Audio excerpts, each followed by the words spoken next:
Hello, on the screen is a summary of what I will go over in this video. Make sure to watch to the end so you don't miss anything. If you're dealing with a Snapchat account deletion issue, you're not alone, and I'm here to walk you through the solutions. Step 1. First, check your account status by opening Snapchat and trying to log in with your username and password. If you see a message saying your account is scheduled for deletion, don't panic. Snapchat gives you a 30-day window to recover it before it's permanently gone. Step 2. Go to the Snapchat website and visit the account recovery page.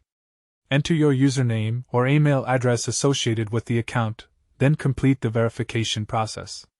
You might need to verify through email or a recovery email address you set up previously. Step 3. If you have two-factor authentication enabled, make sure you have access to your recovery codes or backup phone number. This might be required to regain access to your account during the recovery process. Step 4. Try resetting your password through the official Snapchat support portal. Sometimes a simple password reset can reactivate a suspended account. Make sure to use a strong password with numbers, letters, and special characters. Step 5. If nothing works, contact Snapchat support directly through the app or their website. Provide them with your account details, email address, and a clear explanation of your situation. They typically respond within a few business days with next steps to recover your account.